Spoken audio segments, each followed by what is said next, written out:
এবার নাকি কোপা আমেরিকায় ব্রাজিলের একটিও খেলা দেখবেন না রোনাল্ডিনিও। হ্যাঁ, ঠিকই শুনছেন। ব্রাজিলের ইতিহাসে অন্যতম সেরা বল প্লেয়ার নিজের দেশকে নিয়ে চূড়ান্ত হতাশ। তিনি পরিষ্কার জানিয়ে দিয়েছেন তার মনে হয় এবার ব্রাজিলের কোপা আমেরিকা জয়ের কোনো সম্ভাবনা নেই। দলটার মধ্যে কোনো নেতৃত্ব দেওয়ার লোক নেই, কোনো কম্বিনেশন নেই, না আছে লড়াই করার মনোভাব। কোচ দরিভাল জুনিয়র একটা দল খাড়া করিয়েছেন বটে, কিন্তু সেটা কোপা আমেরিকা চ্যাম্পিয়ন হওয়ার মতো নয় বলে মনে হয় রোনাল্ডিনিওর।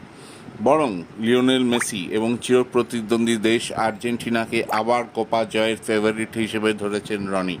তিনি জানিয়েছেন মেসির কারণেই আবার ফেভারিট আর্জেন্টিনার সঙ্গে রয়েছেন Di Maria, Alvarez, Lautaro Martinez এবং বেশ কয়েকজন ফুটবলার। এখন দেখার রোনাল্ডিনোর এই কথা ব্রাজিল সত্যি প্রমাণ করতে পারে কিনা, নাকি আবার